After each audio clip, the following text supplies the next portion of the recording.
هاد السائح تيجي عندك تينهش تيوقف عليك تيقول لك بونجور الله يخليك انا راه عندي واحد الرياض في البلاصه الفلانيه داخل في الدروبه القديمه. خصك تنوض انت باش المكان تطوع وتستافد، هو يستافد وانت تستافد، توصلوا للمكان اللي هو بغاه هو. عاد خلي الناس اللي تيخرجوا بعض المرات مرض تيخرجوا من المدينه من هنا ويجيو لهنا سخفانين وتهزهم توصلوا حتى للمستشفى.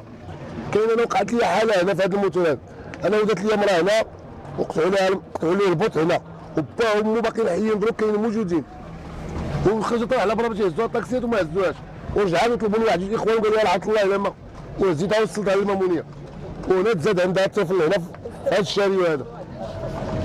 واليوم كنطلبوا من هاد الناس هادو هو تسويه الوضعيه ديالنا بلا من تسويه القهره ديالنا، باش نبقاو نعيشوا مقهورين ونبقاو نقمعوا كذا والى اخره.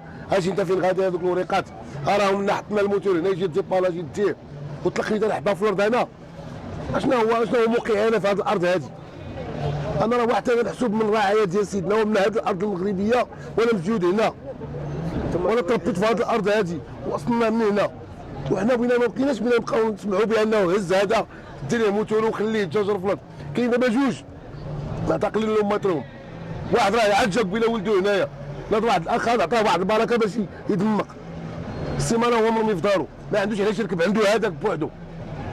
واش هاد الانسان اللي بقى قاعد في الدار غادي يتعرض للفقساء وغادي يتعرض للمرض ويتعرض للتعفن وما يلقاش باش يزيد ما ياكل ما يشرب؟ شنو هو البديل؟ السلطه فتحت معهم شي حوار ولا؟ حنا فتحنا حوار مع الولايه تكلمنا معاهم تيوعدونا شي وعود، حنا مازال ما شفناش ما خرجت الارض بوجود. تيقول لك سير صبر دابا نعيطوا عليك ما كاين والو. هضرنا مع السيده العمده كانت شاده معنا الدابج، حنا مؤخرا هاد التواخير ما باقي تحت صيفطنا ولا هضر معانا.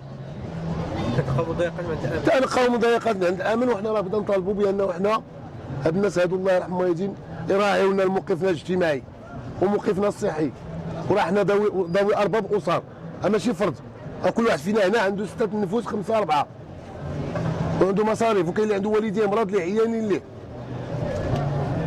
وحنا اللي بغينا من هاد الناس هادو الله يجازيهم بخير يراعيونا لينا ثم يراعيونينا.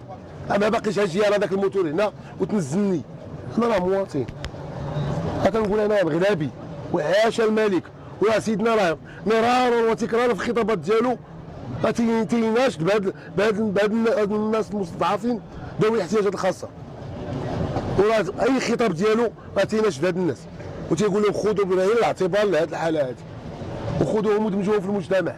خصنا نتدمجوا في المجتمع، ما بغيناش نبقاو حاسين حنا عالة على المجتمع ولا شي واحد يشفق علينا ولا يعطينا شي واحد صدقه. انا راه عندي الربح نخدم هكا ولا يجي سائح نتشعبط ليه ويعطيني شي درهم ولا جوج دراهم، انا بغيت نخدم هكا وتنحس راسي تندي واحد الوظيفه وبغيت نمشي للمحلي تنحس معزز مكرم، لان ما نطلبش شي واحد يشفق عليا بشي صدقه.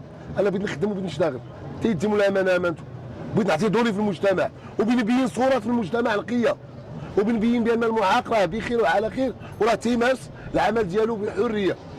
غير باش كل واحد يوقف عليك ويقول لك راه لنا الرخصه ولا لنا الوراق، هاد المسائل تضعفونا بان حنا قلناها لكم وحنا ناقشنا معكم وهضرنا معكم ومشينا للولايه ماشي مره ماشي جوج، صيفطنا للوزاره هضرنا مع السيده العمده، باقي لحد الان هاد الملف راه باقي ما مطلقينش ليه وباقي ما عندنا جانا منه حتى شي رد.